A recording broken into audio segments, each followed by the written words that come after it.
Mateus capítulo 24. Certo é que nós devemos estar preparados, né, irmãos, para o maior acontecimento da história, né? Traz meu café aí do Jarbas aí, se tiver. Deus abençoe. Aqui é teologia com café, viu, gente? Teologia com café. Aleluia. Nós estamos começando aqui uma série de lives e estudos, né? Enquanto assim Deus nos permitir, nós sabemos quantas vezes nós vamos poder nos encontrar aqui, eu e esse varão aqui abençoado. Mas dentro do possível nós vamos estar dando sequência e hoje nós vamos já entrar e trazer um entendimento do sermão escatológico, do sermão escatológico de Jesus, o que Jesus está querendo nos comunicar a respeito do fim, a respeito da sua volta, e a gente dentro do possível vai tirando algumas dúvidas de alguns irmãos, vocês, como o Jarbas aqui já falou, vocês podem ficar aí, assim, as perguntas que surgir vocês podem mandar, se eu não souber responder o Jarbas sabe, então a gente já fica tudo aí em casa aí, eu não sou bobo nada, eu falei, eu quero fazer uma live falando sobre a volta de Jesus. Aí eu chamei um dos maiores teólogos aí de Ribeirão das Neves e do mundo, e nós estamos aí para a glória do Senhor. Esse é um irmão amado, a qual Deus tem nos dado para caminhar juntos, e vamos aí começar, tá? Já entrou bastante gente, nós vamos aí então prosseguir nisso aí. Mateus 24, você com sua Bíblia na mão, caneta, caderno, e perguntas aí prontas aí, claro, as perguntas que sejam aí dentro daquilo que nós estamos ministrando aqui, tá? Então nos ajuda aí, porque se você for lá na frente e fazer uma pergunta de algo que vai ser para os estudos mais para frente, então dentro daquilo que a gente for expondo, as dúvidas for surgindo, vocês podem aí colocar e nós vamos caminhando na Bíblia aí para a glória do Senhor. Amém? Você lê para a gente aí, o Jarbas? Mateus 24. Você pode ler até o versículo 14. Isso, primeira. Irmãos, pode ser mais uma vez quem está chegando aí. Amém? Pega a sua Bíblia aí, como já tem falado aqui. Estou aqui do lado desse Gamaliel do século 21. Ele vai estar nos ajudando aqui. E você que está em casa aí, moderando, Pai do Senhor. Ô rapaz, sou carregador de paz desse homem, senhor. Irmão Pedro, Deus abençoe. Amém. Olha o Ramon aí, ó. Ramon Valadão, Deus abençoe, querido. Nós vamos estar lendo aí então Mateus capítulo 24. Para quem chegou agora, a gente está falando sobre.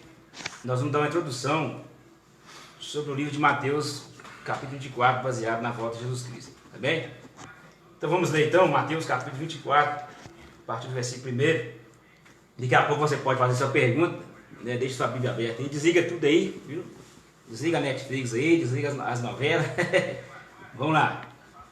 Então você está com sua Bíblia aberta aí, Mateus 24, a partir do versículo 1, está dizendo assim: E quando Jesus ia saindo do templo, aproximaram-se dele os seus discípulos, para lhe mostrarem a estrutura do templo. Versículo 2.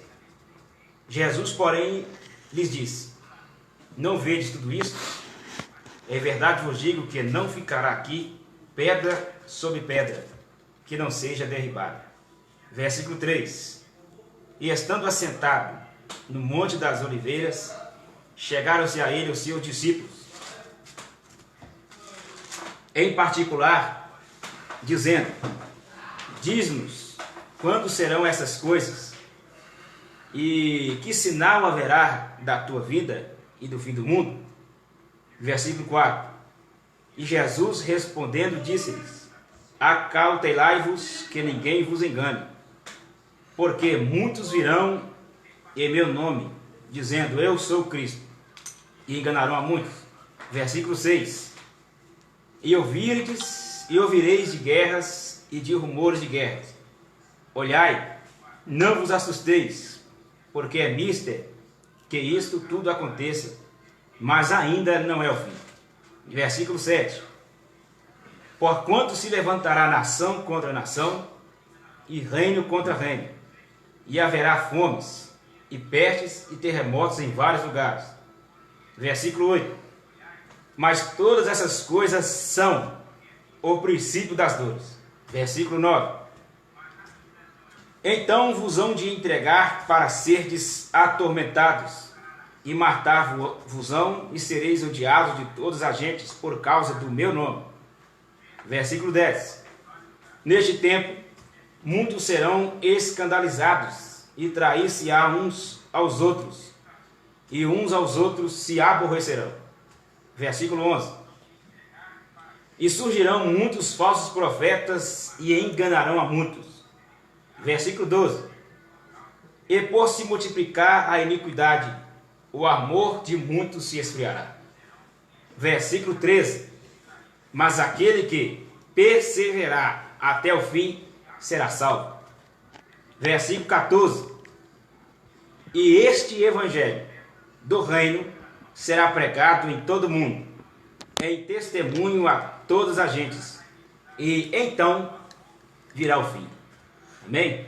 Então, bem, amados, o sermão profético de Jesus, ele compõe 2 capítulos, basicamente, dentro do livro de Mateus. Capítulo 24, Jesus começa o sermão e ele termina no capítulo de número 25.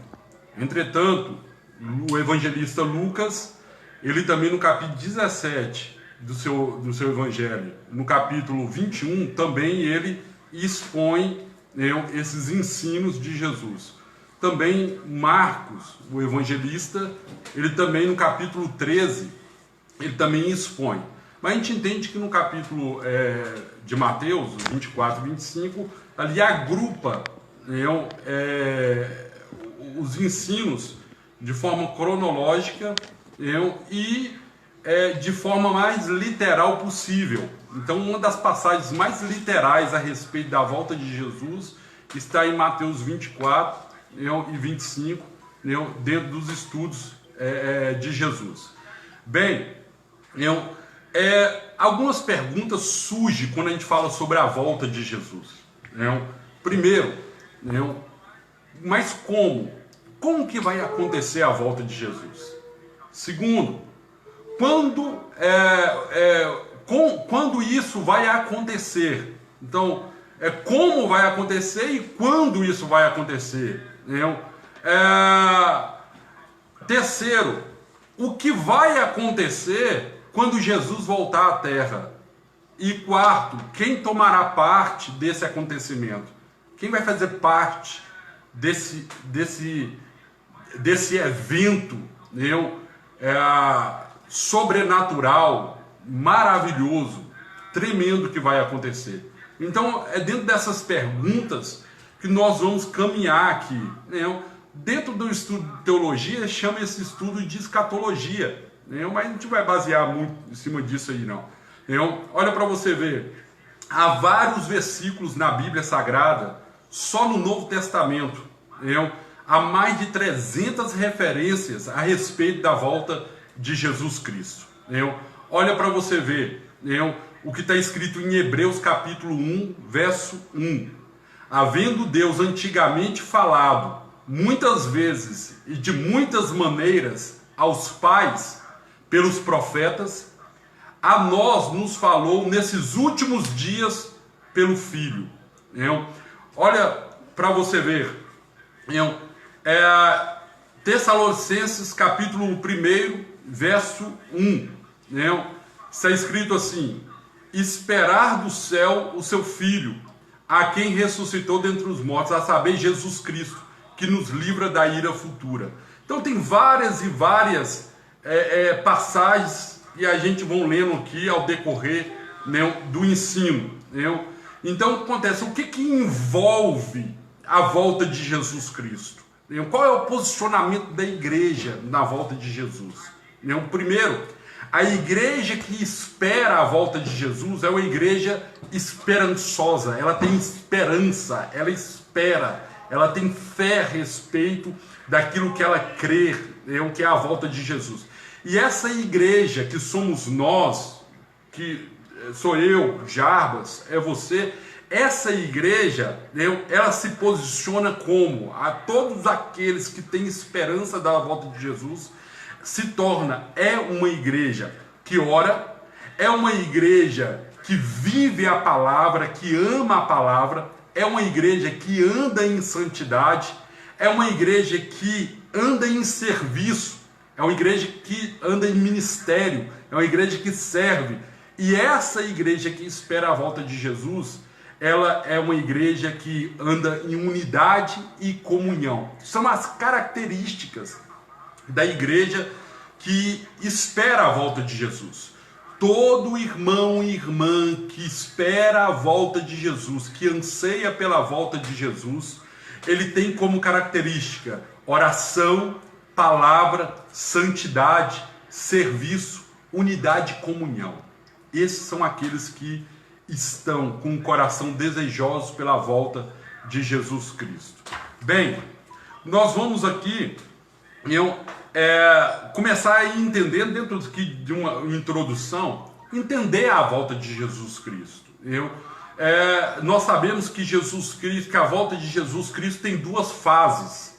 A primeira fase é Jesus encarnado, o Filho de Deus que se encarnou. João fala isso, que ele é o verbo que se fez carne e habitou entre nós, ele tabernaculou entre nós. Paulo vai falar em Filipenses que ele se usurpa de toda a sua glória e se humilha de tal maneira, se tornando servo, se tornando igual a nós, se tornando humano. Isso é a encarnação de Jesus. E agora nós, que já experimentamos dessa primeira vinda, em sua salvação, em sua obra redentora, agora nós esperamos a segunda etapa, a vinda dele em glória. A primeira vez ele vem como Salvador, a segunda vez ele vem como Rei.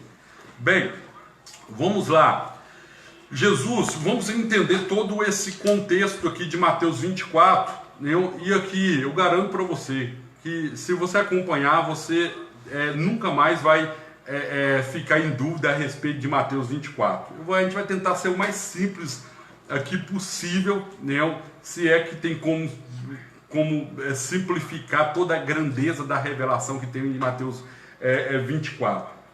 Então vamos caminhar aí, tentar caminhar por versículo por versículo. Bem, olha para você ver, eu vou pedir já para ler novamente o versículo 1, 2 e 3, e vamos entender o que Jesus, como que eles entrou dentro desse assunto da volta dele.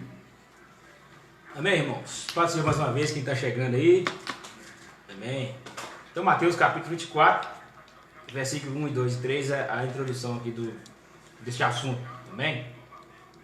Versículo 1. E quando Jesus ia saindo do templo, aproximaram-se dele os seus discípulos para lhe mostrar a estrutura do templo.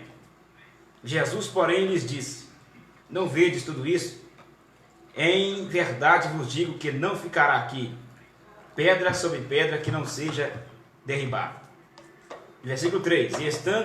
E estando assentado no monte das oliveiras, chegaram-se eles aos seus discípulos, em particular dizendo: diz-nos, quando serão essas coisas, e que sinal haverá da tua vinda e a do fim do mundo? Olha para você ver, Jesus, ele está saindo do templo. Os irmãos sabem, esse templo é o mesmo templo que Davi colocou no seu coração de fazer uma casa para Deus. Salomão, ele constrói, ela é destruída pelos babilônicos, restaurada com Zorobabel, na época de Neemias, Esdra, e depois ela é reformada por Herodes, dentro do Império Romano, onde eles fizeram um acordão ali político-religioso, envolvendo política, envolvendo religião, sempre dá essa mescla de fariseus, onde eles negociam paz através de política e religião, e assim os beneficiados eram só os sacerdotes, né, e os políticos da época. Mas bem, quando Jesus entra lá, né, aí você precisa entender que tudo tem um contexto. Na verdade, o sermão escatológico, ele faz parte da última semana de Jesus Cristo, né, da sua obra redentora. Ou seja, na sexta-feira daquela mesma semana, Jesus estaria sendo crucificado como Cordeiro Pascual. Então, é a última vez que ele entra em Jerusalém. Dali, né, é a cruz, né, do Calvário. Então, nessa última semana de Jesus, né, Jesus vai dar esse sermão. Né? Então, daí você vê a importância do que Jesus está falando aqui a respeito das suas vidas. Os discípulos não compreendiam muita coisa, não. Mas, bem, Jesus, vocês vão lembrar que Jesus, ele vai entrar, né, ou seja, todo esse evento ele começa no capítulo 21, na hora que Jesus ele entra, né, em Jerusalém. Né, e aí olha para você ver, eu vou pedir o Jarbas para abrir em Mateus 21, verso 5. Você abre e acompanha. 21, verso 5. Jesus, ele tá vindo para Jerusalém, né, e na hora que Jesus está vindo para Jerusalém, né, ele vira para os discípulos e fala para ele arrumar uma jumenta, né, para que ele descesse montado numa jumentinha. O que está escrito aí, Jarbas? Irmãos, Mateus 21, versículo 5. Dizei a filho de Sião: eis que o teu rei aí te vem, humilde e assentado sobre uma jumenta e sobre um jumentinho, filho de um animal de carga. Olha para você ver. Então Jesus está dizendo que esse evento, a qual ele vai para Jerusalém, antes de entrar, ele pede para arrumar uma jumenta, ele monta em cima dessa jumentinha e sobe para Jerusalém. Está subindo para Jerusalém. E aí Jesus vai referir que ele só fez isso para cumprir uma profecia que está escrito em Zacarias capítulo 9, no verso 9, aonde faz referência aí, que essa promessa teria que se cumprir. O rei entrando em Jerusalém, então Jesus está cumprindo essa profecia, a qual Zacarias falou que seria um rei entrando montado numa jumentinha. E aí olha para você ver no versículo de número 9, como que o povo recebe Jesus. Mateus 21, 9, quem está acompanhando aí. E as multidões, tanto as que iam adiante como as que seguiam, clamavam dizendo: Hosana, Hosana ao filho de Davi, bendito que vem em nome do Senhor, Hosana nas alturas. Olha para você ver, às vezes a gente tem até música, né? As pessoas cantando Hosana, mas muitos de nós não sabem o que significa Hosana. Olha para você ver, eles estão gritando Hosana, Hosana, ao filho de Davi, bendito o que vem no nome do Senhor, Hosana nas alturas. Quando eles estão fazendo isso, eles estão jogando o ramo, fazendo uma entrada triunfal e jogando as suas próprias vestes para Jesus entrar. Ou seja, eles estão recebendo Jesus ali pela primeira vez em 3 anos e meio de seu ministério. É a primeira vez que o povo, as crianças, homens e mulheres de Jerusalém, está recebendo Jesus, reconhecendo Jesus como o Messias, o Cristo, o ungido, o rei de Israel.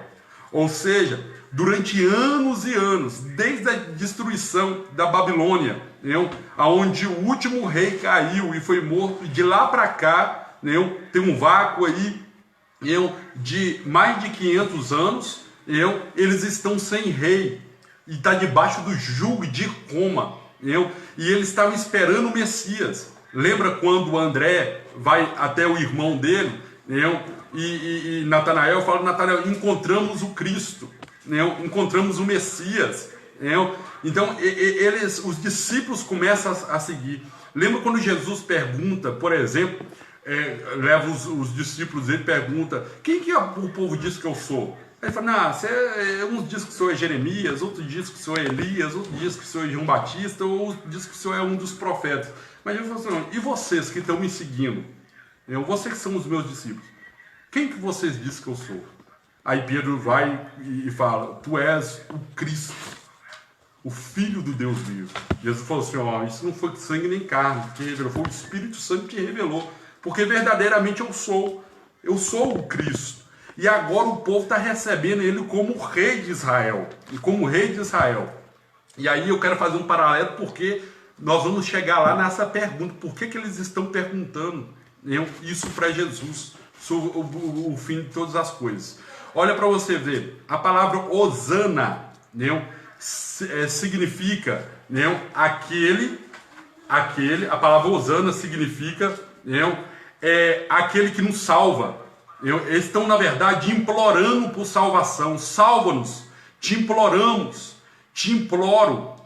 Então acontece, quando eles viram e falam assim, bendito é aquele que vem no nome do Senhor, Hosana, filho de Davi, eles estão dizendo, salva-nos, o filho de Davi, salva o Messias. Eles estão recebendo Jesus como rei que ia libertar eles das garras de Roma. Porque isso foi profetizado a respeito de Jesus Cristo. Ele verdadeiramente ele é o rei, ele é o libertador. Olha para você ver. Jesus, ele veio com duas missões. Os apóstolos não entenderam. Hoje, pela graça do Senhor, pelo Espírito Santo, eu e você pode entender isso. Jesus, ele veio com duas missões. E às vezes nós como igreja, não entendemos essas duas missões de Jesus Cristo. E elas têm tudo a ver com a volta dele. Primeiro, olha para você ver. Quando o anjo aparece para Maria, vai anunciar o nascimento de Jesus. Você lembra que o anjo Gabriel aparece para Maria e depois aparece em sonho para José. E aí vocês vão ver que a profecia dada a Maria a respeito de Jesus é uma, e a profecia a respeito de Jesus para José é outra. Vamos ver isso? Sobre as duas missões de Jesus. Na verdade, no nascimento de Jesus, o anjo Gabriel já está falando sobre as duas etapas do ministério de Jesus. Vamos acompanhar lá. Vamos ver Mateus 1, 21. Eu estou dando essa introdução, depois o Jarbas vai entrar comentando os versículos dos sinais da volta dele, tá? Eu estou dando essa introdução para vocês entenderem o que está envolvido na volta de Jesus Cristo, e nós como crentes precisamos entender isso. Irmãos, vamos lá então, Mateus 1:21, vai anotando aí, para chegar nos outros versículos, para ficar mais claro. É necessário voltar para entender o que tem para frente. Tá? O contexto. Mateus capítulo 1, versículo 21, e ela dará à luz um filho, e lhe porás o nome de Jesus, porque ele salvará o seu povo dos seus pecados. Olha para você ver. Então, o anjo aparece para José. José está ali tramando para largar Maria, porque ele não entende a situação. Ele fala, eu vou sair de fininho, eu não sei como que essa mulher engravidou, mas eu não vou envergonhar ela. Eu vou sair de fininho e vazar dessa mulher. Ele está tramando isso no seu coração. Um anjo aparece para ele e fala assim, José, não faz isso. Porque o que é gerado em Maria é do Espírito Santo. E o filho que nela vai ser gerado se chamará Jesus. E ele salvará o meu povo dos seus pecados.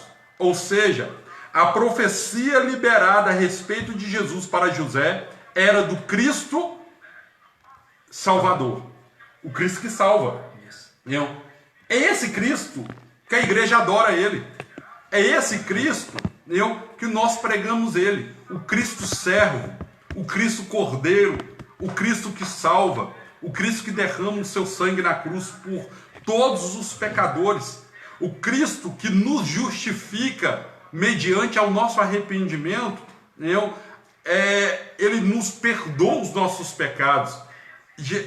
O anjo Gabriel está falando assim, esse Jesus é o Emanuel, o Deus conosco. Ele é o Cristo, o Messias. Ele é o Salvador. Amém. Ele é o perdoador. Ele vai salvar o meu povo. E salvar aqui é salvar a alma, é a justificação, é o perdão de Deus, é a dívida paga. É por isso que no alto da cruz ele fala está consumado. Né? O consumado ali é alguém que tem um penhor, alguém que tem uma dívida, e essa dívida foi consumada, ela foi paga. Entendeu? Então acontece, mas quando você vai olhar em Lucas capítulo de número 1, no verso 32, olha o que o mesmo Gabriel vai falar para Maria. Fala, bem, nós entendemos que Jesus é o Cristo Salvador, entendeu? Que é o Cristo Salvador. Mas olha o que ele vai falar com Maria. 1:31? 32 e 33. Lucas 1, 32 e 33. Amém, irmãos? Vamos lá então? Lucas, Evangelho de Lucas, capítulo 1, versículo 32 e 33. E este será grande, e será chamado Filho do Altíssimo. E o Senhor Deus lhe dará o trono de Davi, seu pai. E reinará eternamente na casa de Jacó. E o seu reino não terá fim. Olha que revelação. Tem a palavra salvação aí? Para João, para José, Gabriel falou assim, ó, esse Jesus será o Salvador. Será o Salvador. Mas, para Maria, não expressou a palavra salvação. Ele diz, esse será chamado Filho do Altíssimo. O Senhor Deus lhe dará o trono de Davi, seu pai, e reinará de eternidade na casa de Jacó, e o seu reino não terá fim. Olha que tremendo que é, olha que tremendo que está na palavra. Já no nascimento de Jesus, está sendo profetizado as duas etapas do ministério de Jesus. Para José, a primeira etapa, Jesus veio como Salvador. Para Maria, a segunda etapa, Jesus vem como Rei e Senhor, como um rei que tem um reino e reinará para todos sempre.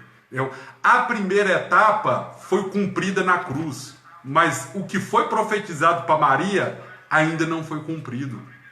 E é o que nós esperamos.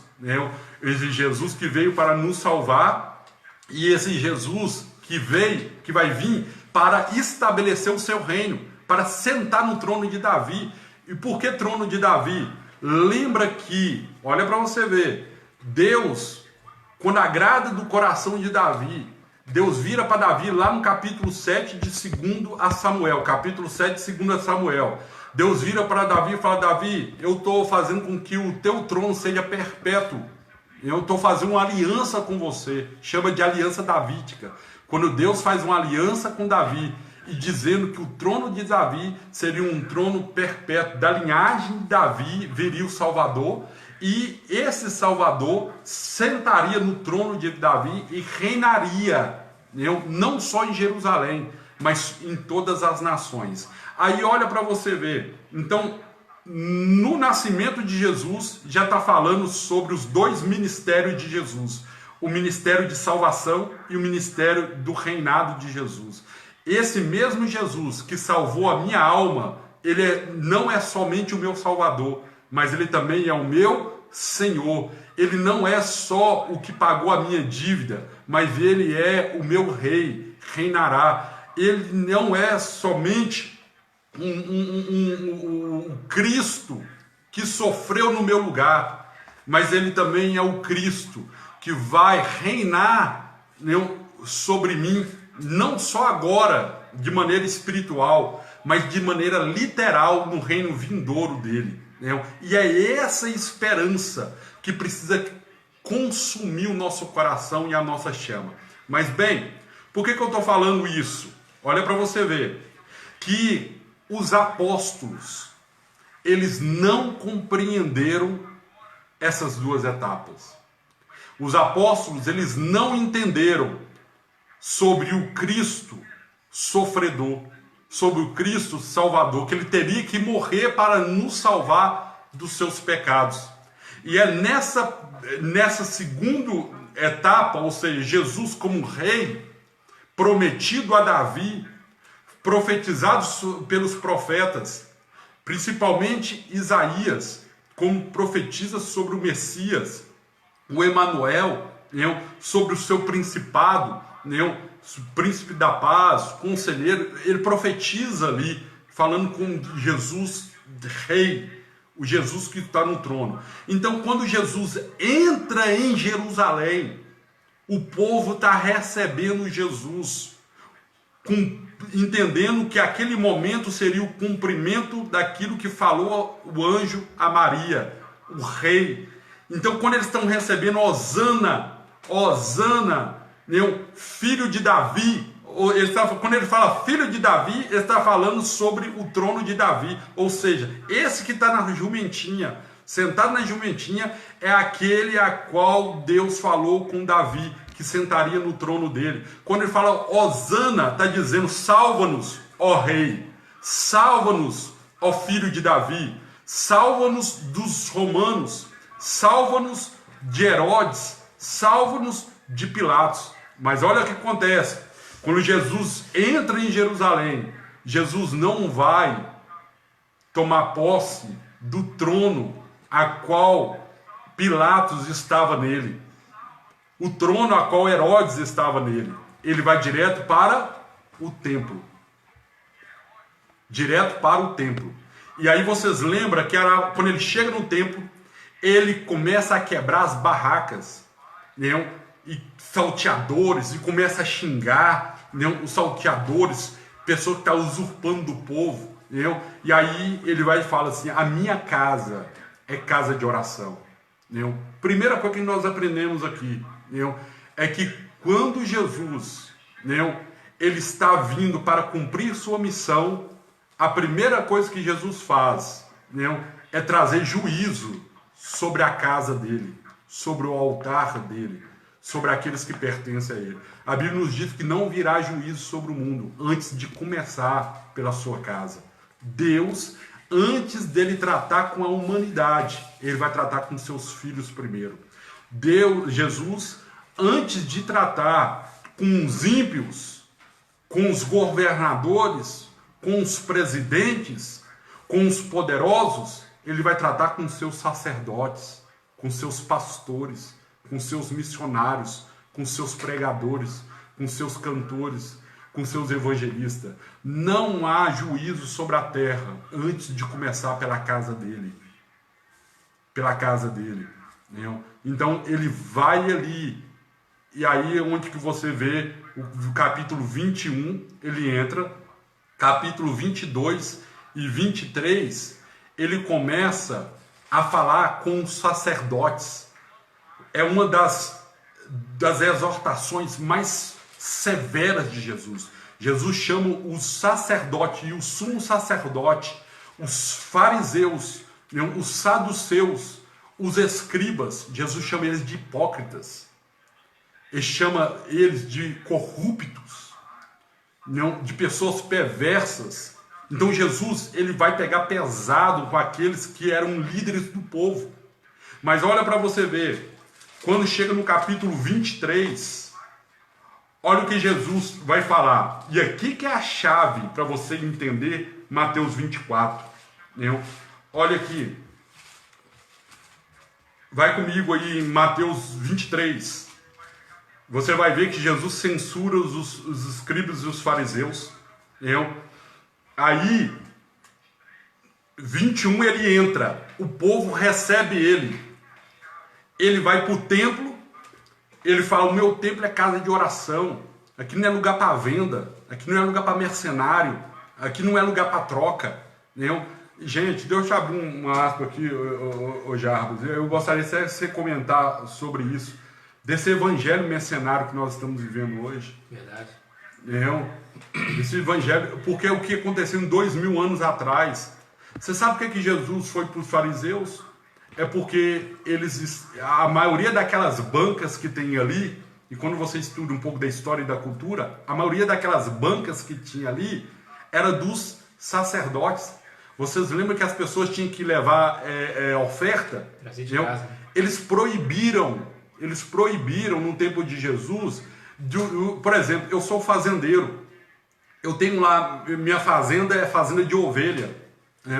Eu tenho as melhores ovelhas, mas eu não poderia pegar a minha ovelha, da melhor ovelha, para levar para sacrificar no templo, porque os sacerdotes proibiram, dizendo que eu teria que comprar só as ovelhas do templo, e eu tinha que chegar lá e comprar as ovelhas, mas a minha ovelha, por exemplo, aqui, é R$100, a ovelha deles era 500, entendeu? Aí eles estavam corrompendo o povo, entendeu? E eles estavam, além de estar vendendo coisas com defeitos, ofertas, entendeu? Para dar ao Senhor com defeito, entendeu? E usurpando do povo, entendeu? Então acontece, hoje, 2000 anos depois, a gente vê as pessoas fazendo a mesma coisa dentro da casa de Deus. A casa que é casa de oração, a casa que é casa de unidade, de comunhão, de oferta sincera. As pessoas estão hoje usurpando daquilo que não é deles. O povo, as ovelhas, não são deles. E as pessoas estão usurpando daquilo que é de Deus, que são a adoração, vendendo a adoração, negociando a adoração. Pregadores que têm compromisso, o cara não era nada. Deus o levanta, e agora ele usurpa daquilo que não é dele. O que? O dom, a chamada.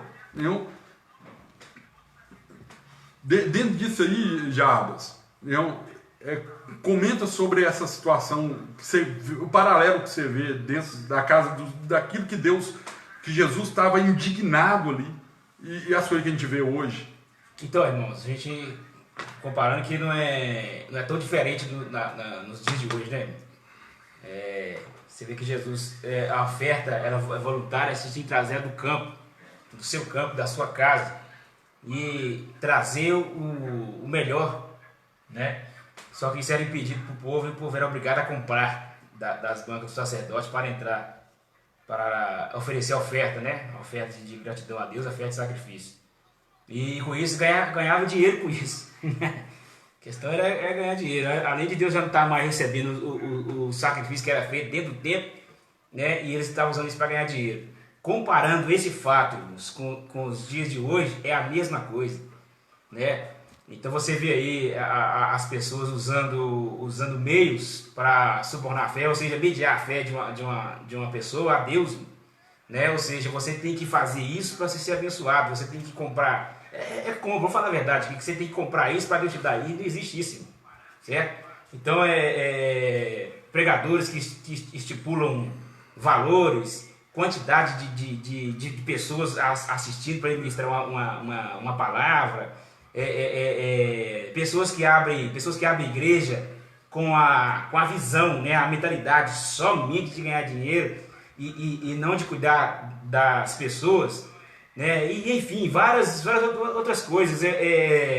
Eu vou articular, pegar uma coisa do mundo no mercado que funciona, e vou trazer isso para dentro da igreja particular para ganhar dinheiro usando a fé dos outros. E você percebe que Jesus Cristo chegou lá, irmãos, e imagina Jesus irado. Bravo mesmo. Jesus irado. Ele estava invocado. Irado, mas Jesus irado, quebrando tudo, abrindo tudo, e aí? Ninguém teve coragem de parar Jesus esse dia, certo? Então, e pegando esse gancho de Jesus irado, né, que ninguém usou em parar Jesus, aí nós temos hoje aí a época da quarentena, né? Então você percebe que tem igreja fechada. Então quem, né, a gente tem amigos que pregam a palavra com verdade, com seriedade, que vivem disso, mas os que gostam de subornar a fé dos outros, a porta fechou, meu filho. certo? Então você vai ter que ir pro joelho, certo? Então nos dias de hoje não é diferente, as pessoas usando a igreja, que é lugar de adorar a Deus, lugar de oferecer ao Senhor a nossa oferta, o nosso dízimo, lugar de estar em comunhão com Deus, lugar de comunhão, de celebrar a ceia do Senhor, todos na mesma unidade, esperar a volta de Cristo, e você vê as pessoas desviando esse padrão do Evangelho para ganhar dinheiro e subornar a fé dos irmãos. Então essa era a situação lá, né? E Jesus os repreende severamente. Você vê que em Mateus 24 tem a classificação dos ais, né? Ai de vós, escriba, ai de vós, fariseus, né? Esse ai, hipócritas. Então, assim, Jesus não mede a palavra, né? Ele está bravo, ele está irado, né? Ele está com raiva, né? Mas aí, olha para você ver, o povo recebe ele como rei, mas os líderes não. Há um princípio de autoridade aqui, mas a gente não vai entrar nisso agora não. Os líderes não. Lembra com Davi? Davi ele foi ungido a rei, mas ele só foi empossado como rei quando os líderes das tribos o reconheceu como rei. O seu exército reconhecia ele como rei, o povo reconhecia ele como rei, né? Mas os líderes das tribos, os anciões, ainda não tinham reconhecido. Davi só foi empossado como rei de todo Israel quando os líderes, os anciões, o reconheceram como ungido do Senhor, como rei de Israel. Quando Jesus entra em Jerusalém, não bastava ser reconhecido como rei e aclamado como rei pelo povo. Tinha um princípio de autoridade. Sendo corrupto ou não, hipócrita ou não, Anás e Caifás era da linhagem de Arão. Eles tinham um nível de autoridade. Esses dois homens que tramaram a morte de Jesus e levaram, persuadindo a Pilatos, nem Pilatos queria matar Jesus, mas esses líderes que eram para receber Jesus como um salvador, não recebeu por inveja, por causa de posição. Eles deixaram de reconhecer o Messias por medo do próprio cargo, por inveja de Jesus Cristo, que o povo estava seguindo Jesus e não eles mais, que o povo ouvia Jesus e não ouvia eles mais, e eles deixaram a oportunidade de reconhecer o Messias que estavam ali, encarnado, o próprio Deus encarnado ali, por causa de um coração soberbo, um coração avarento. E aí Jesus termina o capítulo 23 dizendo, verso 33, olha o que Jesus vai dizer para eles, verso 36, em verdade vos digo que todas essas coisas hão de vir sobre essa geração. Ele traz maldição e juízo sobre aquela geração. Aí ele fala, Jerusalém, Jerusalém, que mata os profetas e apedreja os que te são enviados. Quantas vezes quis eu ajuntar os teus filhos, como a galinha ajunta os teus pintinhos debaixo das asas, e tu não quisestes. Eis que a vossa casa vos ficará deserta.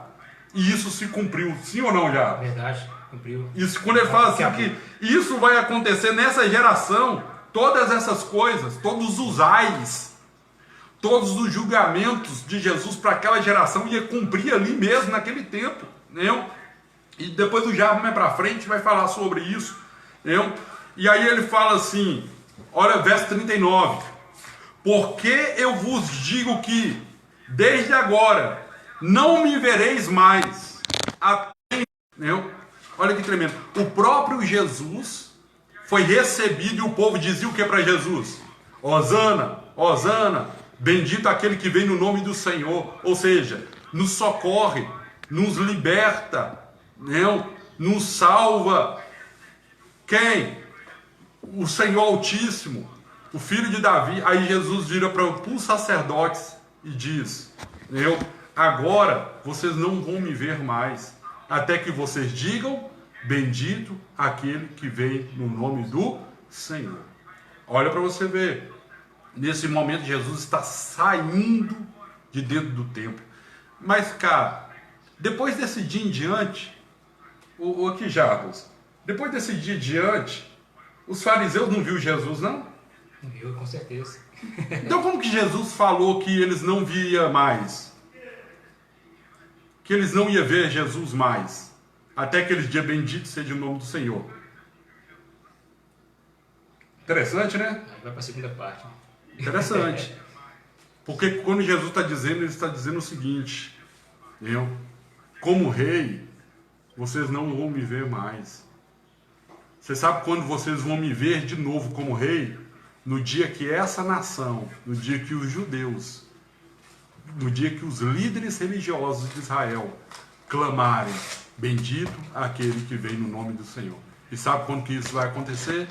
Na segunda vinda de Jesus, a qual o próprio Paulo fala em Romanos capítulo de número 11, que Paulo fala que em um só dia todo Israel vai se converter ao Senhor. Nesse dia, quando todo Israel se converter ao Senhor, eles vão dizer: bendito aquele que vem no nome do Senhor. E glória a Deus por isso, porque hoje, na restauração, qual Deus está fazendo hoje, 2000 anos depois, em Jerusalém, em Israel, hoje lá tem comunidades de judeus, que nós chamamos de judeus messiânicos, judeus cristãos, judeus que creem em Yeshua, judeus que creem em Cristo, Jesus, e eles estão lá adorando e dizendo: bendito aquele que vem no nome do Senhor. Bendito aquele que vem no nome do Senhor. A nossa redenção está mais próxima do que ontem, meu irmão. Jesus está voltando e nós vamos clamar: hosana, nos socorre, vem dentro desse mundo tenebroso. A oração da igreja é essa: bendito aquele que vem no nome do Senhor. A oração da igreja é essa: hosana, venha nos salvar, venha nos socorrer, venha reinar sobre nós, venha estabelecer o seu reino. Aí, dentro disso, a Bíblia nos diz, Mateus 24, continuando: e quando Jesus ia saindo do templo, aí os discípulos aproximaram e falaram: esse templo é grande, é bonito, é maravilhoso. E Jesus falou só: não vai ficar pedra sobre pedra, vai ser todo destruído esse templo. E aí Jesus ia estar apontando para aquilo que ele tinha falado antes, sobre a geração que receberia esse juízo, que é exatamente o que aconteceu no ano 70. Você tem um pouco a falar sobre isso, já? Vou falar aqui um pouco sobre isso. Como as profecias se cumprem. Ele fala, cumpre. Já pode entrar nessa parte? Pode falar. Vou dar só uma saudação aqui para os irmãos que chegou aqui. Diego, já saudei. Ronaldo, Deus abençoe. Pedro Pacheco, Deus abençoe aí a família. Vandão, Deus abençoe. Olha o Pedrão de novo aí. O Arley Simões, Deus abençoe. Varão Adriano. Deus abençoe, Pastor Leonardo, Amigão, Deus abençoe. Meu amigo irmão Edson, Deus abençoe. Maria Helena, um abraço, viu? Deus abençoe. Irmão Laerte, olá Laerte. Deus abençoe. Guilherme Dias. Está aqui comigo a Rosimeire, é a Camila, a Kátia. Vamos lá, mano. Daniel Julião. Hudson. Isso é forte. Você está aqui, rapaz. Eu sou profeta. Você faz do outro lado aí, você tem que estar aqui, rapaz. Então, irmãos, essa parte aí, da primeira parte aí, até o versículo 14, o evangelista Lucas está aí esboçando aí, essa parte introdutória. Eu vou estar lendo aqui do versículo, Mateus capítulo 24, versículo 15. Na verdade até o versículo 28, né? Mas eu vou dividir aqui em duas partes para não confundir muito. Então, irmãos, para quem chegou depois, a gente está falando aqui, para quem chegou agora, a gente está dando só a introdução de Mateus capítulo 24, então estarei explicando os versículos, o que aconteceu na época e o que vai acontecer depois. Aí nos outros encontros nossos nós vamos entrar mais profundo nisso aí. Mas já só uma maneira bem rápida, simples e objetiva aqui, amém? Então você está com a Bíblia aberta aí, Mateus capítulo 24, versículo 15, tá? Quando, pois, virdes que a abominação da desolação de quem falou o profeta Daniel, que está no lugar santo, quem lê, que entenda. Versículo 16. Então, os que estiverem na Judéia, que fujam para os montes, e quem estiver sobre o telhado, não desça a tirar alguma coisa de sua casa. Versículo 18. E quem estiver no campo, não volte atrás a buscar suas vestes. Versículo 19. Mas ai das grávidas e das que amamentam naqueles dias. Versículo 20. E orai para que a vossa fuga não aconteça no inverno, nem no sábado. Versículo 21. Porque haverá então grande aflição como nunca houve, desde o princípio do mundo até agora, nem tampouco haverá jamais. Então, irmãos, do versículo 15 até o versículo 21, nós vemos que essa fala, essa profecia de Jesus Cristo se cumpriu. E a gente está falando aí depois do ano 70 depois de Cristo. Então, Cristo estava ali, irmãos, anunciando e também para cumprir uma profecia que Deus já havia falado sobre isso. Então, as pessoas fazem uma confusão, né, nessa questão para perguntar se isso aqui é futuro ou isso aqui já aconteceu. Na verdade, a primeira parte já aconteceu no ano 70 depois de Cristo. Então, você vê aqui Jesus falando sobre algumas coisas, né? Ou seja, o que tiver no campo, você não volte para pegar, certo? Ele vai falar também das grávidas e vai falar também daquelas que estão amamentando os seus filhos. E outra coisa que ele fala é sobre o inverno e sobre o sábado, certo? Então vamos analisar. Quando já estava decretado de Jerusalém sofrer esse castigo, esse juízo, ou seja, era uma coisa rápida, era uma coisa repentina, certo? Então vamos lá, vamos analisar essa primeira parte do versículo 15 até o versículo 21, certo? Então nós temos o que, irmão? Destruição de Jerusalém, certo? E versículo 16, que fala sobre a Judéia, também ficava em Jerusalém, certo? Ou seja, quando Jerusalém fosse invadida, irmãos, não dava para pegar nada, que é uma invasão que Deus já havia decretado. E quando refere-se às grávidas, né, a gente já ouviu muito falar sobre, se o Senhor voltar, quer que tiver grávida vai sofrer. Não é bem assim, tá, irmãos? Jesus está falando daquela época, do contexto daquela época, certo? Por que as grávidas? Porque as grávidas exigem mais um pouco de cuidado, certo? E na hora da fuga, na hora que Jerusalém fosse invadida, a fuga para as mulheres que estavam grávidas era mais difícil.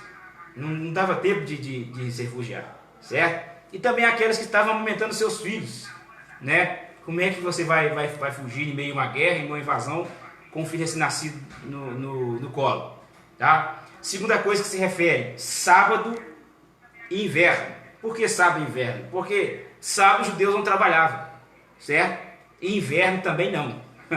Ou seja, quem estivesse fora um pouco de Jerusalém ia escapar. Agora, quem estivesse em Jerusalém e Judéia não tinha como escapar do juízo que Jesus havia falado sobre isso. Também você quer comentar essa passagem? Esse período, na verdade, quando a gente vai falar da abominação, mais para frente, a gente vai falar, porque a gente vai lá no livro de Daniel para entender isso. Né? Porque ele está falando, a gente vai entender isso quando a gente for falar do anticristo, das bestas, dos falsos profetas, e sobre a grande tribulação. Na verdade, quando nós entendemos esse versículo, é algo que aconteceu, mas traz luz para algo que vai acontecer lá no futuro, que é dentro da grande tribulação. Eu estou falando de um período de grande terror, de grande um momento terrível para o povo. Ou seja, isso aconteceu em uma localidade, A invasão de General Tito a mando de Nero, para invadir Jerusalém contra uma rebelião que os judeus estavam fazendo, uma rebelião, ou seja, querendo a paz através da espada, querendo expulsar os romanos de Jerusalém. Nero não aceitou isso, manda Tito e ele entra, e ele causa uma catástrofe. Quando você vai ver, por exemplo, Flávio Josefo falando desse momento, ele vai descrever assim, situações catastróficas que acontecem ali, ao ponto de eles pegarem pessoas e crucificarem em praça pública com porte, de abrir o ventre das grávidas e tirar as crianças dali de dentro vivas, pessoas vivas. Era um terror. E é nessa ocasião que eles invadem o templo, e destrói o templo de Jerusalém. Ele destrói o templo de Jerusalém, destrói toda a cidade, e essa cidade ela fica por mais de 2000 anos, quase 2000 anos, como um deserto. Os judeus são espalhados por toda a terra. Então Jesus fala desse julgamento, mas isso traz luz para a grande tribulação. Aquilo que aconteceu em Jerusalém vai ser algo que vai acontecer em todo o mundo. E é Deus trazendo juízo. Olha para você ver. Deus falou isso para os fariseus, para os líderes religiosos, que ia se acontecer. Ele falou assim: ai de vós, Jerusalém. Eu tentei juntar vocês não quis, vocês me rejeitaram.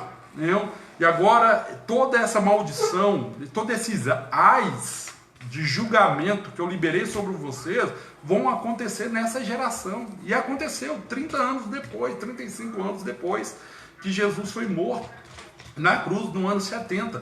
Aconteceu esse juízo, mas o que aconteceu em uma localidade, agora vai acontecer em todo o mundo. E olha para você ver, Deus usou, claro que eles não sabiam, Deus usou ímpios, governadores ímpios, para trazer juízo sobre Jerusalém. Então, sim, Deus usa quem Ele quer, do jeito que Ele quer, da forma que Ele quer e quando Ele quiser. Mas, bem, olha para você ver. Então, Jesus vira e falou assim: vedes tudo, em verdade vos digo que não ficará aqui pedra sobre pedra, que não seja derribada. Jesus está falando tanto do corpo dele, do templo, que em 3 dias seria, estaria ali destruído, mas novamente ressuscitaria e erguia. Mas ele está falando também desse juízo e dizendo: vocês estão... porque os judeus tinham como orgulho o templo, como orgulho, como alguns crentes hoje estão desesperados porque não tem igreja para cultuar. Eles ficam tão obstinados, apaixonados pela e falam: não, essa é a casa do Senhor. A casa do Senhor é eu e você, meus irmãos. Ali são locais aonde o corpo de Cristo, a família de Jesus se reúne para adorar a Ele, numa só adoração, num só clamor. Mas aqui dali, quando Jesus voltar, qual templo desse vai ficar de pé? Quando a grande tribulação vir, quando o juízo de Deus descer, que prédio vai ficar? Os templos lindos, da Quadrangular, da Presbiteriana, da Assembleia de Deus, da Universal e de várias outras igrejas aí no Brasil, no mundo, ao redor do mundo, templos e palacetes lindos, cabe 2, 3 mil pessoas. Eu não sou contra essas coisas. Tem pastores aí que ficam 1, 2, 3 anos endividado, para construir coisa bonita. Isso é para Deus. Tudo bem, faça, tem condições que faça, mas saibeis que não vai ficar pedra sobre pedra, pedra sobre pedra. Você quer aplicar a pergunta? Pode, os irmãos quiserem perguntar aí alguma coisa. Irmãos, alguém quer fazer alguma pergunta baseada no versículo que nós falamos até agora? Até agora, no versículo 1 até o versículo 21, ok? Porque senão a gente fica... e não deixa então, alguém quer fazer uma pergunta aí? A gente não vai durar muito tempo que também mais não. Porque nosso tempo já está acabando já. A gente falou 1 hora, já deu mais de 1 hora que a gente está aqui já. Quase 1 hora e um pouquinho já, né? Então, alguém quer fazer alguma pergunta, irmãos? Baseado no que a gente comentou até agora. Reencarnação de Jesus Cristo, alguma dúvida em termos de Jesus Cristo, o sermão. Se alguém tem uma pergunta aí, você que está aí na live do Evangelista Lucas aí, ou no meu aqui, ó. Estamos com duas lives abertas, a do Jabas e a... Amém, e a irmão do Lucas. Diego. Deus abençoe, maravilhoso aprender sobre o nosso Deus. Amém, Vaz, é verdade. Então eu quero abrir aqui para pergunta, irmãos, alguns minutinhos.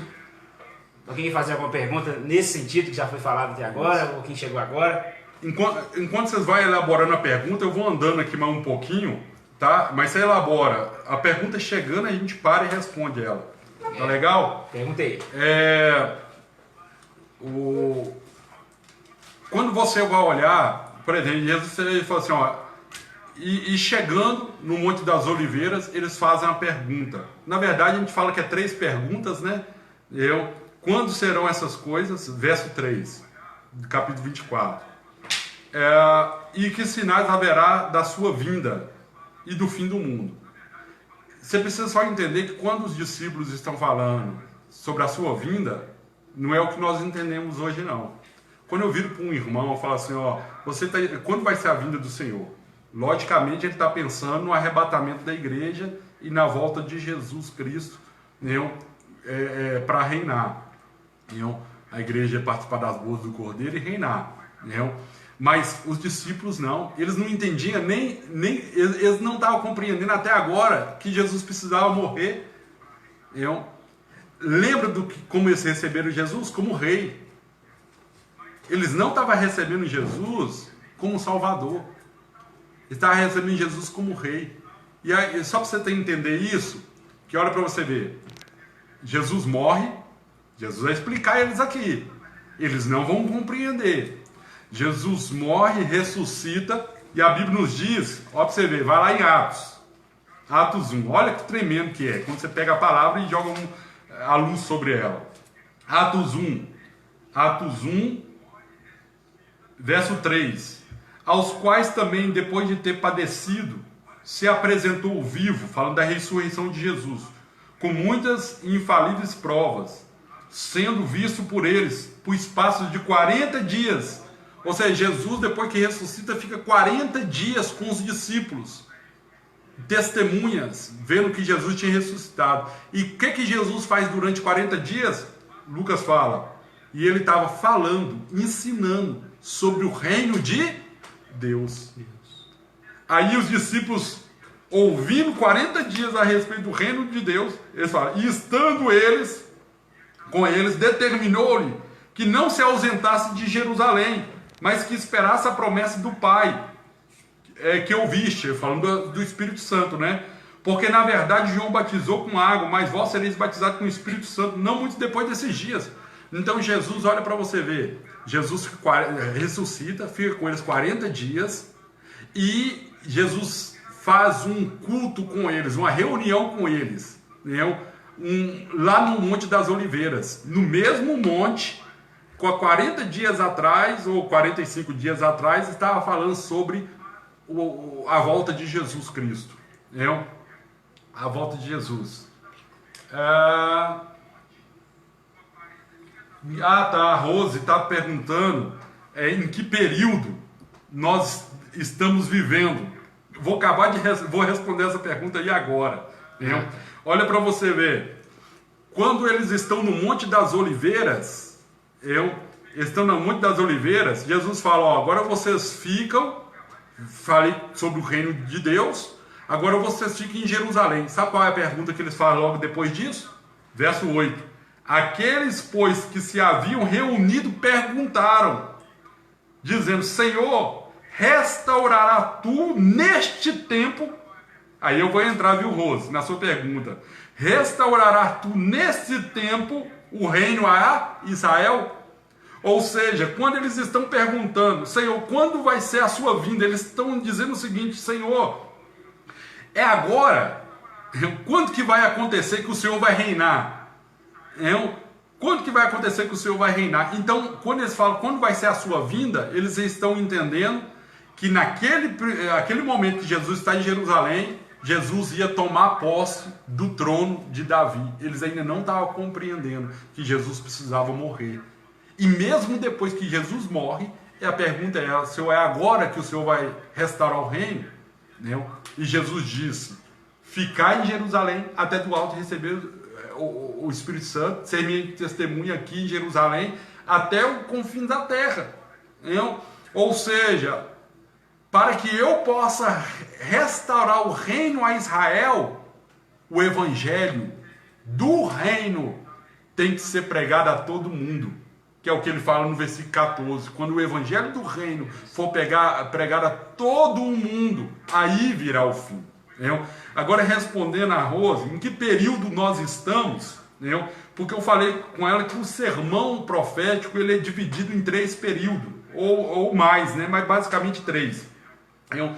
Jesus vai falar o seguinte, o irmão Rose e os outros irmãos. Né? A irmã Rose, ela estudou comigo lá no Cristo para as Nações. Entendeu? Teóloga, pastora cheia de Deus. Entendeu? Aqui, Jesus vai comparar a vinda dele a uma mulher que gerou um filho. E aí Jesus vai falar sobre dores de parto. Na verdade, Jesus está dizendo o seguinte: o mundo está grávido do filho.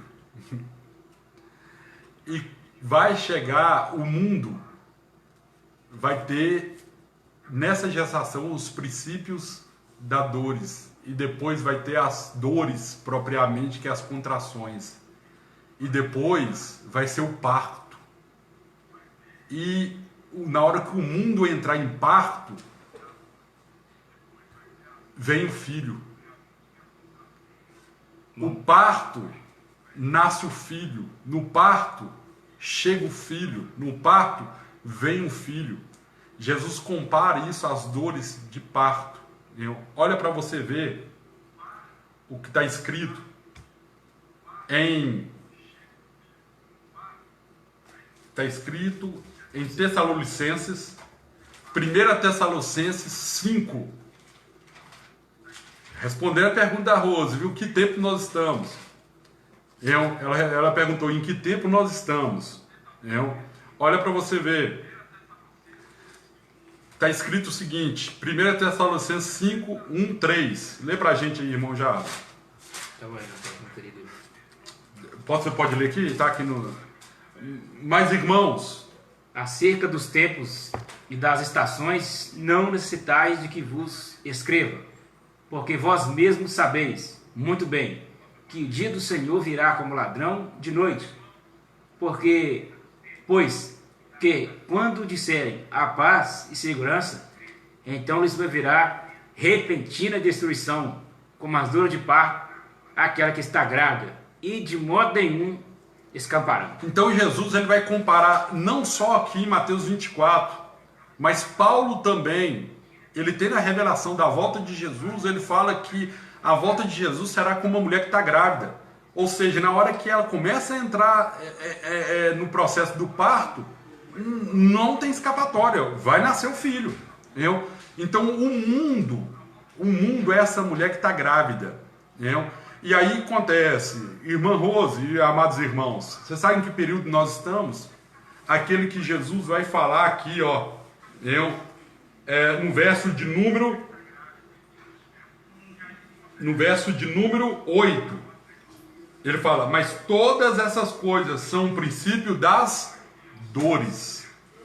Ou seja, a volta de Jesus, ela está dividida nessas etapas. Princípios das dores, que vai do versículo 8, do versículo 1 até o versículo 8, o versículo 4 até o versículo 8, nós vamos aqui terminar dentro disso aqui, tem as contrações, são as dores mesmo, a mulher, eu não tenho muito disso não, né? Mas a mulher, eu tive o privilégio de poder ver o nascimento da minha filha, a Bárbara, acompanhar a minha esposa ali no dia que ela foi ganhar menino. Então acontece, tem as contrações, mas antes de começar as contrações tem aquelas dorezinhas que incomoda. Eu creio que as irmãs aí sabem muito bem o que eu estou te falando. Então durante o período de gestação, nos 9 meses, o corpo da mulher vai mudando, ela sente incômodo, ela sente dor, A barriga vai crescendo e ela vai ficando incomodada para dormir, sente dor nas costas, sente dor nas pernas, as pernas incham, às vezes dá enjoo, dá dor de cabeça, assim, o corpo começa a mudar e vem as dores, a criança, o ventre, o útero que a criança vai crescendo ali, vai dilatando, a coluna, a costela da mulher, e ela vai sentindo pequenas dores. É essa fase que nós estamos vivendo. O que está acontecendo no mundo hoje é esse momento do princípio das dores. Olha que nós não entramos na contração ainda. E você sabe que a mulher, quando ela começa a sentir a contração para dor de parto, quando ela começa a sentir contração para dor de parto, começa e só termina no parto. Não tem interrupção. Então o que acontece? O que vai acontecer aqui é que nós estamos vivendo nesse momento do princípio. O que é o princípio das dores? Numa mulher é quando ela está preparando para o momento do parto, para entrar dentro da contração. Ela está preparando. Então, durante 9 meses, tem uma fase ali que o corpo da mulher, com muitas dores, muitas mudanças, vão preparar aquela mulher para o dia do parto. Mas o que vai anteceder o dia do parto? As contrações fortes. E essas contrações, elas estão na segunda parte, que vai do verso 14, vai do verso 9 até o verso 14, que são a intensificação. E aí onde que entra lá, que nós vamos falar depois, das trombetas. Das trombetas, que são o período das dores. Eu costumo dizer o seguinte, claro que eu vou falar de maneira superficial aqui, já, sobre o selo. Você vê lá em Apocalipse que tem 3 etapas: selo, trombeta e taças. Eu encaixo, claro que de maneira muito superficial. Eu não vou entrar aqui hoje dentro disso, aprofundar. Olha para você ver. Dentro desse, eu encaixo selos, o princípio das dores. Trombeta, as contrações, que elas vai diminuindo e aumentando a dor. A mulher que está ali sentindo contração, ela sabe que de uma contração para outra diminui o tempo e aumenta a dor. E a taça da ira de Deus é o parto. E o parto, que é a grande tribulação, só tem o fim quando o filho nasce. A alegria da mulher em meio à dor, a dor só cessa, a dor só para quando o filho nasce. Aí vem a alegria. Assim é a volta de Jesus. O mundo hoje que nós vivemos está no princípio das dores. Essa pandemia, terremotos e muitas coisas que estão acontecendo na nossa geração é o princípio das dores. São alguns selos que já foram abertos. Eu ensino que 5 selos já foram abertos. Mas depois nós vamos ver isso, porque eu quero fazer uma pergunta. Eu acho que eu respondi a você, né, irmã Rosa? Tem um detalhe aí que quanto mais está chegando de a criança nascer, a dor é mais forte. Mais forte. Só uma pergunta aqui do meu irmão Diego. O pastor Farro, Deus abençoe, meu querido. Amém. Terminei minha live. Glória a Deus, hein, varão? Amém. O irmão Diego está fazendo uma pergunta sobre Mateus capítulo 24, versículo 22. Tá. Antes de responder essa, eu quero responder o irmão Anderson, pastor Anderson, Deus abençoe. Estamos na última semana que Daniel fala? Não estamos, não. Não estamos, tá? Estamos no princípio das dores, tá? O princípio das dores. E a gente vai terminar essa live falando sobre é o principal sinal do princípio das dores, tá? O principal sinal do princípio das dores. A minha irmã, a Érica, deu um beijão, viu, Érica? Eu tô dando um beijo porque é minha irmã de sangue mesmo, ela pegou toda a minha beleza. Eu falei com ela pegou toda a minha beleza. Eu sou o caçula, então ela veio antes de mim. Aí ela pegou toda a minha beleza. Ela perguntou: estamos no princípio das dores? É o que a irmã Rose falou. Realmente nós estamos no princípio das dores, não entrando nas contrações, tá? As irmãs que tiveram filho, pode testificar aí para mim se realmente, antes de entrar as contrações pro dia do parto, se não tem essas dores que vêm antes, durante a gestação. É isso que nós estamos vivendo. O que está lá em Mateus 22? Diego, gostaria de saber, Mateus 24, 22, era para aquela época ou ainda está por vir? Quer saber se Mateus 24, 22 é para aquela época ou ainda está por vir? Mateus 24, 22 está dizendo assim: e se aqueles dias não fossem abreviados, nenhuma carne se salvaria, mas por causa dos escolhidos serão abreviados aqueles dias. Guilherme, você tem uma resposta para responder para o Diego? Ô Diego, na verdade, a linha que a gente segue, pelo menos a que eu sigo e defendo, eu entendo que esses escolhidos aqui, que eu acho que é o centro da palavra-chave da sua pergunta, Diego, esses escolhidos aqui, os escolhidos mesmo, é o que Pedro fala lá: geração santa, povo adquirido por Deus, povo escolhido por Deus, o sacerdote real, os eleitos que Paulo fala aos Efésios, que nós somos eleitos do Senhor, Então, assim, esses eleitos aqui todos aqueles que estão vivos, dentro da grande tribulação, dentro do momento a qual Jesus voltar, e por causa dos seus santos, Deus abreviou os dias da grande tribulação. O Daniel Julião, nós vamos continuar assim. Nós estamos encerrando, eu vou encerrar isso aqui falando um dos principais sinais, porque quando você vai olhar aqui, e a gente vai retomar a live na próxima, a gente vai estar marcando a respeito disso. Princípio das dores.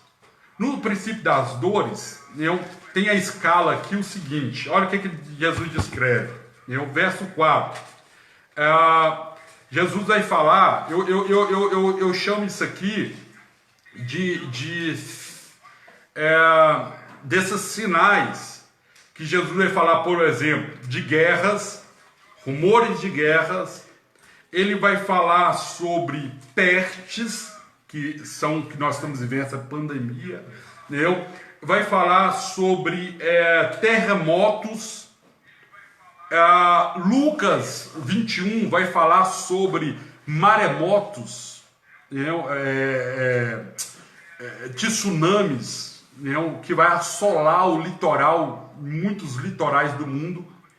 Então o que acontece? Jesus está trazendo sinais da natureza, ou seja, é o que está lá em Romanos, capítulo de número 8 ou 9, 8 eu acho que fala assim, que a natureza geme pela manifestação dos filhos do Senhor. A natureza está gemendo, por causa da corrupção do homem, por causa da depravação do homem, daquilo que o homem está fazendo. Então, assim, você vai ver que essas coisas vão intensificar, na natureza, terremotos, maremotos. A gente viu esse ano aí, no começo desse ano, queimadas sem precedentes na história, na Amazonas e principalmente na Austrália. A Austrália teve 6 meses, a Austrália queimando em chamas, então coisas sem precedentes, Então, sim, uma dosagem da natureza sempre alerta, ou seja, a natureza que foi criada para se submeter ao homem. Lembra que Deus cria Adão e Deus sujeita a natureza aos cuidados do homem. Esse homem corrupto, caído, agora começa, né, ao invés de cuidar, destruir a natureza. Né? E essa natureza geme. Né? Que natureza? A natureza que adora a Deus. Sol, lua, o vento, né? O cosmo, né? As folhas, os animais, eles adoram a Deus, adoram o seu Criador. Né? Enquanto o homem que virou as costas para Deus destrói, né, essa criação de Deus e ela geme. Você vai ver que que a maioria dos eventos, das trombetas e da taça envolve a natureza. Né? Envolve a natureza. Você vai ver, por exemplo, lá no juízo de Deus para o Egito, né, quanta parte da natureza que envolveu. Né? A água se transforma em sangue, né? Gafanhotos que vêm, moscas que vêm, né? Deus usando a criação, né, para trazer juízo sobre a humanidade. Mas eu quero aqui, né, com os irmãos aqui, eu quero que você fale. Daqui a pouco, hein?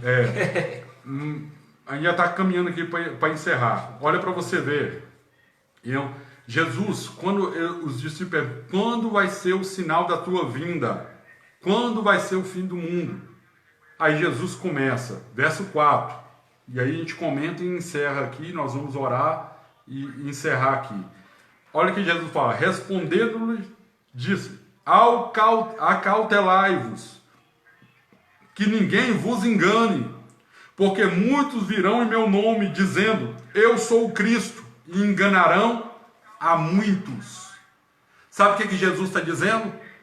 Que o principal sinal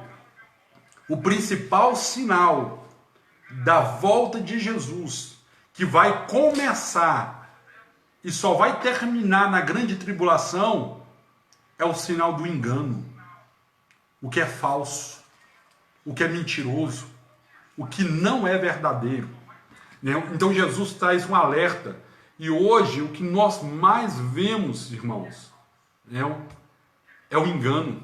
O espírito do engano tem agido no nosso meio. E aí a gente vai ver aqui que não só, mas Paulo também vai alertar sobre isso. Eu vou trazer alguns versículos, o Jarbas comenta sobre isso, e alguns irmãos que quiserem fazer aí algumas perguntas a respeito disso.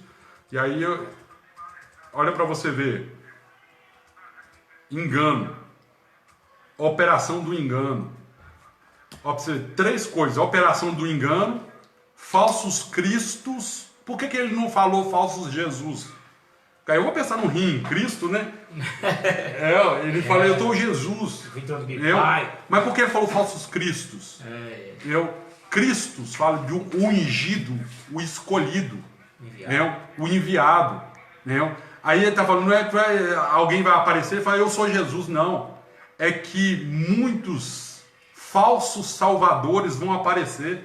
E olha para você, toda época de política aparece os falsos cristos, aqueles que têm a solução para tudo, aqueles que fazem, eu fui escolhido. Gente, deixa eu comentar.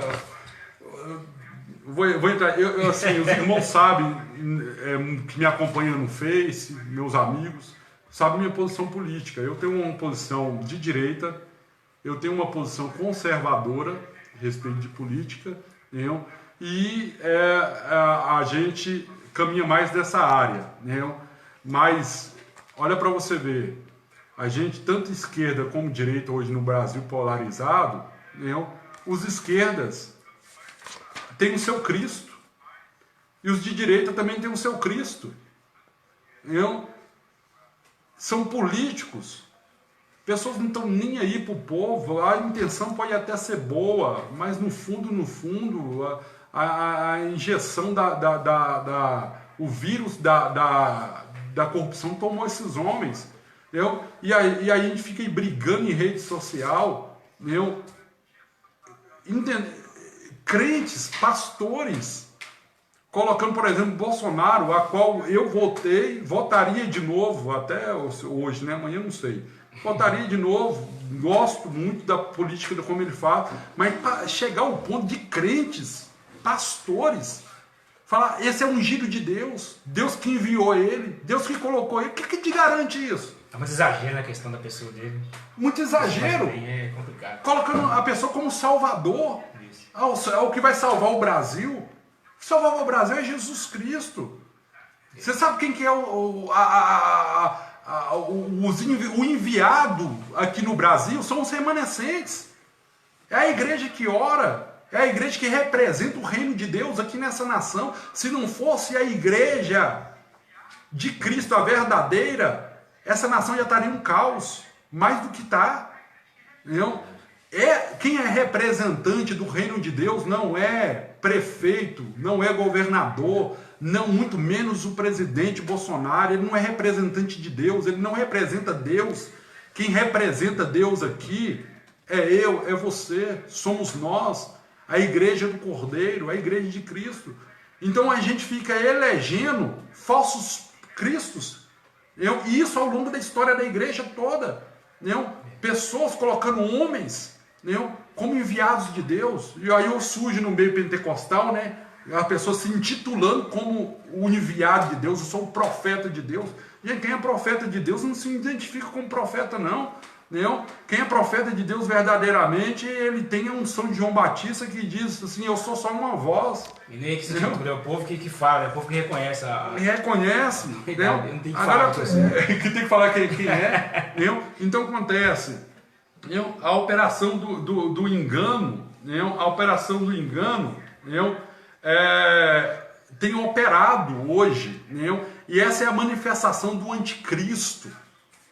Com falsos milagres, com falsas profecias.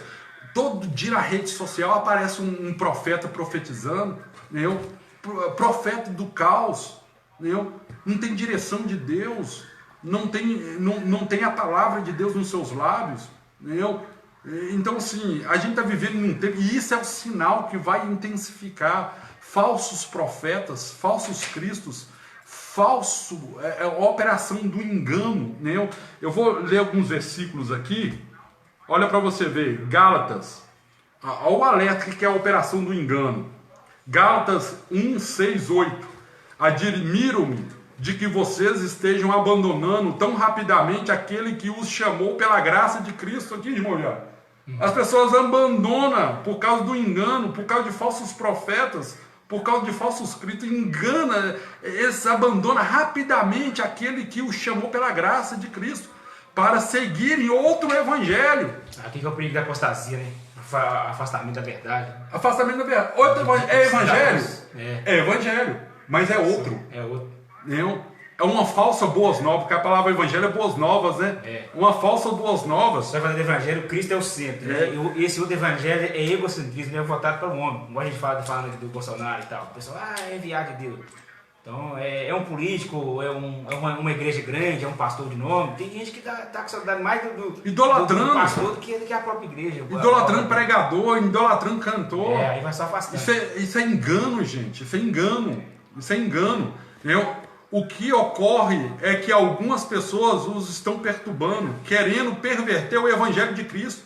Mas ainda que nós, ou um anjo do céu, pregue um evangelho diferente daquele que pregamos a vocês, que seja amaldiçoados. Amaldiçoados. Só existe um evangelho, é o evangelho do reino. E Jesus está dizendo, o maior sinal da volta de Jesus Cristo é o engano.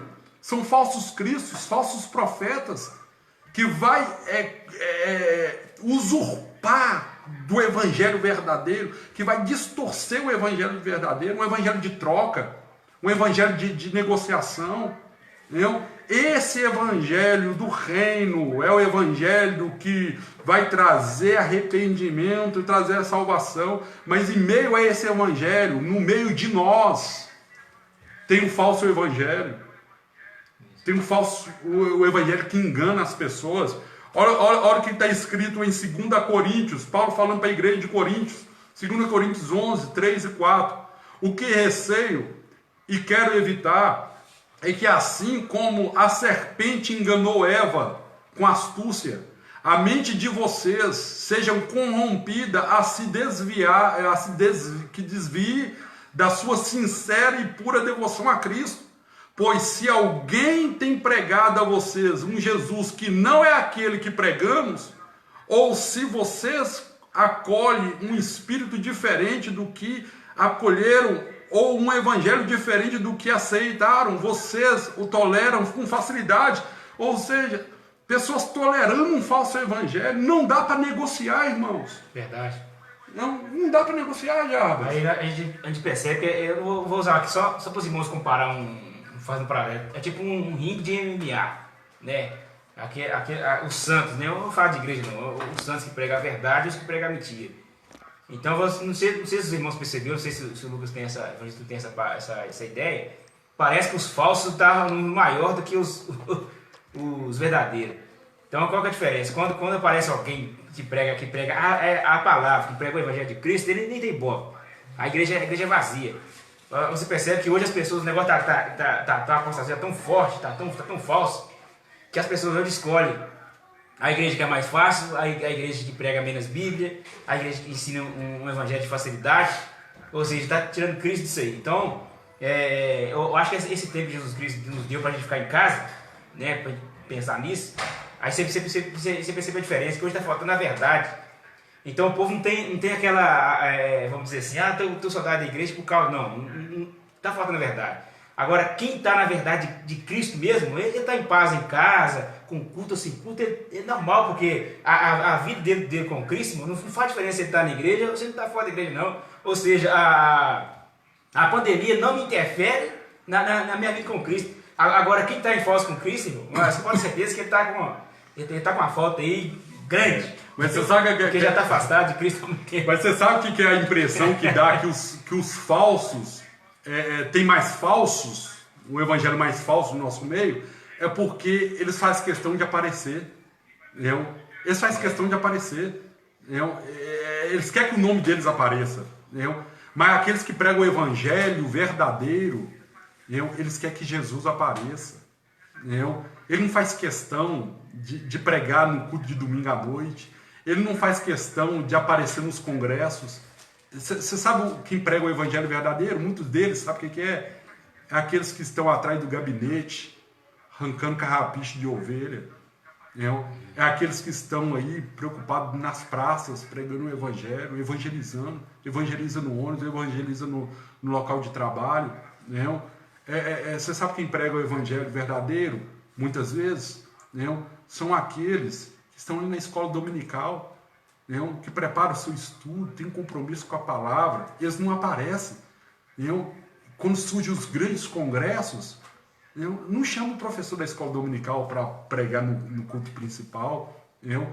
O pastor, às vezes, não dá nem oportunidade do pastor da igreja dar a bênção apostólica, mas é ele que está ali, entendeu? Doutrinando, é ele que está ali pastoreando, e ele também não faz questão de aparecer, não. Entendeu? Por quê? Porque ele sabe que o único que tem que aparecer é Jesus. É Jesus. Olha para você ver. Você acha que da onde que vem os falsos profetas? Da onde que vem os falsos cristos? Aonde que vem a operação do engano? Você acha que vem do meio político? Você acha que vem lá do baile funk? Olha o que Paulo vai falar para a igreja de Gálatas. Gálatas 2, 4, 5. Essa questão foi levantada porque alguns falsos irmãos infiltraram-se em nosso meio para espionar a liberdade que temos em Cristo Jesus e nos reduzir à escravidão. Ou seja, os falsos profetas, os falsos irmãos querem que você fique debaixo de jugo. Ele não quer que você escute outros irmãos, ele não quer que você vá em outra igreja. Ele quer que você fique debaixo do jugo dele. Ele te prende você. Não olha o que Paulo fala, não nos submetemos a eles nem por um instante, para que a verdade do evangelho permaneça com vocês. Ou seja, essa liberdade em Cristo, essa liberdade do evangelho que não é nos dada. Entendeu? Aí só terminando aqui mais um.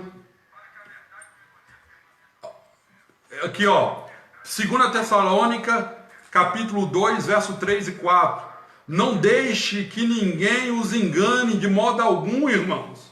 Antes, naquele dia virá a apostasia, E então será revelado o homem do pecado, o filho da perdição. Este se opõe e se exalta acima de tudo o que se chama Deus ou é objeto de adoração, chegando até a sentar-se no santuário de Deus, proclamando ele mesmo sendo Deus.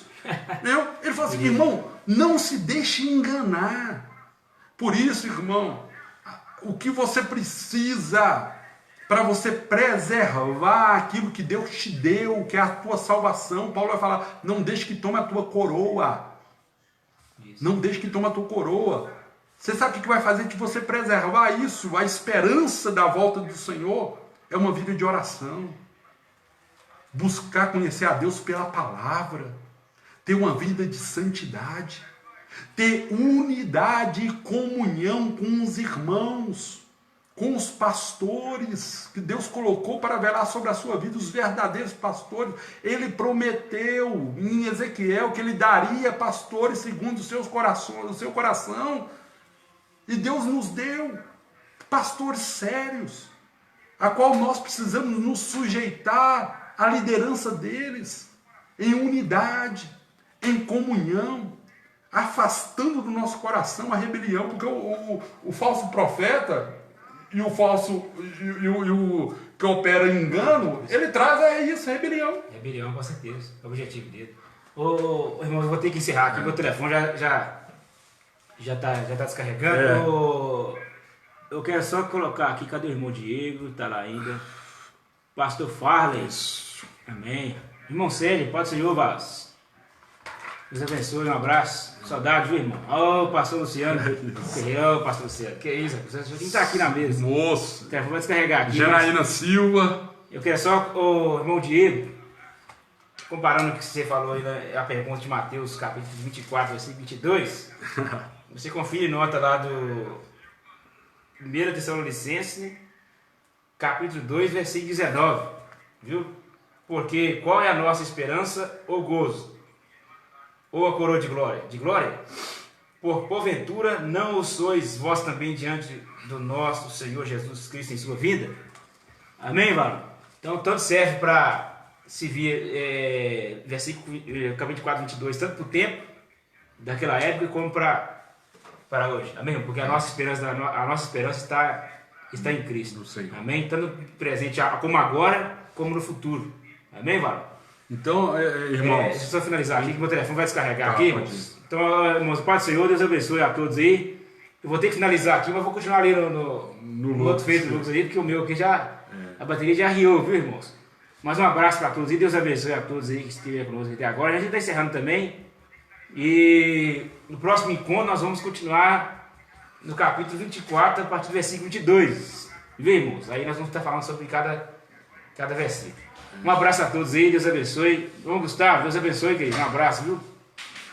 Deus abençoe a todos em nome de Jesus aí, a paz do Senhor. E eu vou continuar no Face aí do Evangelista Lucas, amém? Porque meu telefone descarregou. Aqui, até mais, um abraço. Só terminando aqui, irmãos, qual o tempo que nós estamos vivendo? Qual o tempo que nós estamos vivendo? Nós estamos vivendo no princípio das dores. Jesus falou que ele não é o fim. Mas quando Jesus traz a simbologia da mulher, a mulher quando está no princípio das dores, o corpo dela está preparando para ter uma boa gestação. O que é recomendado pelos médicos? Que ela faça um pré-natal, que ela se alimente bem, que ela durma bem, que ela cuida do corpo dela, para que ela tenha uma boa gestação. Esses sinais, essas dores, esses princípios das dores, é para a igreja acordar. Acordar para que nós não possamos ser enganados. Enganados pelos falsos profetas, enganados pelos falsos crentes, enganados pelos falsos mestres. Paulo alertou sobre isso, a operação do engano, falsos messias, falsos salvadores da pátria, pessoas que vêm trazer soluções. O mundo está sendo preparado para a segunda vinda de Jesus. O mundo está sendo preparado para Jesus voltar. essa epidemia que está aí, ó, a gente escuta muitas coisas. Ah, isso já é a grande tribulação. Outro irmão fala, não, isso foi uma trombeta que tocou. Gente, isso é só o começo de muitas coisas que vão vir. Mas o que a Bíblia nos diz? O que Jesus vai falar? É isso que eu preciso ouvir. Não vou ficar ouvindo político, emissora de rádio, emissora de TV. Jesus falou assim, não assusteis. Ficamos preocupados? Sim. Podemos ser atingidos por esse vírus? Podemos, porque a Bíblia fala que o sol nasce para tanto justo como injusto. Está para todos. Como eu falei na igreja esses dias, Jesus não tem problema com a morte do seu servo, não, pelo contrário. A Bíblia nos diz que Deus tem prazer na morte do justo. Se eu e você que somos justos morrer pela epidemia ou morrer por qualquer outra coisa, minha esposa vai chorar, meus filhos, eu pelo menos espero que minha esposa chore, né?